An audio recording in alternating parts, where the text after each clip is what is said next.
Baik pemirsa, Anda masih di program Damai Indonesiaku, masih dalam tema besar kita, anak dan harta adalah ujian. Nah, sudah ada Ibu Ida yang insya Allah nanti akan dijawab oleh Ustadz Asmar Lambo. Silakan Ibu Ida.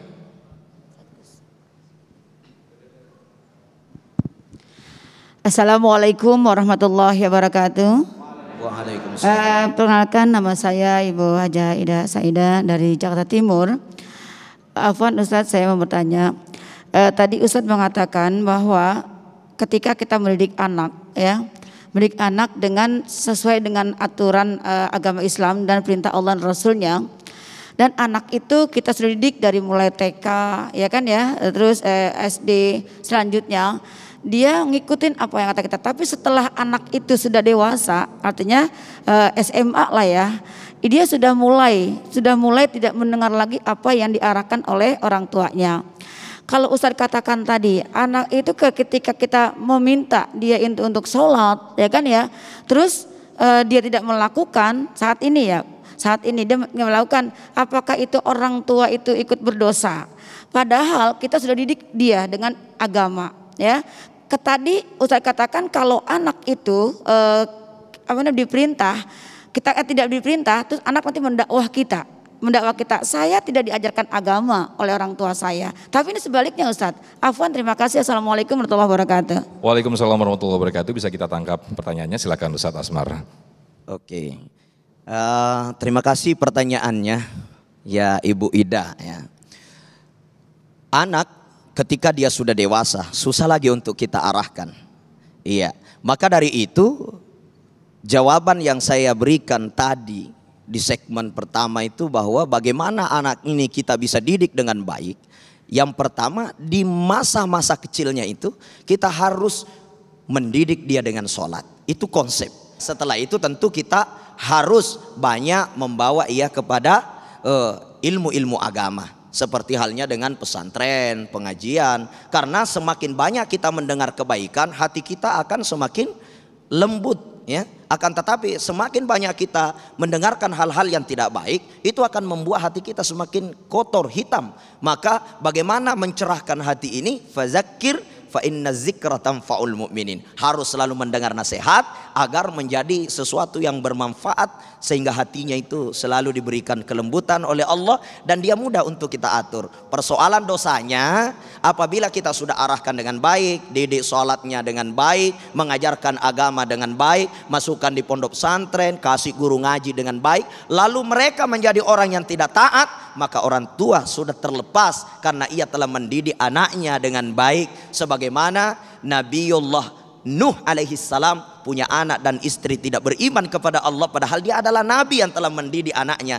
Karena itulah ketetapan Allah bagi dia sebagai ujian, sedangkan kita sudah lepas kewajiban untuk mendidiknya. Saya kira seperti itu, Bu. Mungkin ada tambahan dari guru kita. Baik, silakan Gus Said, mungkin ada tambahan sedikit, termasuk juga ketika harta itu menjadi ujian bagi kita, itu seperti apa Gus? Mungkin bisa ditambahkan. Baik, Ibu tadi bertanya, apakah berdosa kita ketika sejak kecil kita didik anak untuk sholat, tapi ketika udah dewasa nggak mau? Islam mengatur ada ukuran taklif, ukuran pembebanan yang harus ditanggung oleh orang tua atas anaknya. Sampai kapan? Sampai akil baligh. Akil baligh itu apa? Kalau laki-laki sudah mimpi basah. Nah, saya nggak perlu lanjutin, habis mimpi basah apain? Paham kan? Kalau perempuan sudah keluar darah haidnya. Maka kalau anak-anak yang sejak kecil kita didik dengan baik, kita ajari ngaji, kita perintah sholat, sampai akil balik sudah kita didik dengan baik, kita sekolahin, kita pesantrenkan. Tapi nanti setelah itu dia tetap tidak mau menjalankan perintah Allah, nggak mau sholat, maksiat, dia udah nanggung sendiri. Kita udah nggak dosa, Ibu. Ya, oleh karena itu sejak kecil kita harus menyiapkan perangkat ilmu dan adab. Jadi sudah disampaikan oleh Ustadz Asmar, adibu auladakum. Bahkan tidak hanya ba'dal wiladah, tapi qoblal wiladah.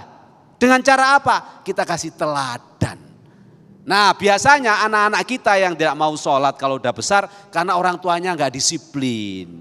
Waktunya sholat, orang tuanya nonton TV, nyuruh anaknya sholat. Ya itu namanya asal ngomong, anak nggak bisa nyontoh. Coba kalau waktunya sholat orang tua berangkat, pasti anak ikut. Makanya kalau orang tua nggak bisa disiplin, taruh di pesantren, titipkan kiai, di sana sudah ada aturan waktunya sholat.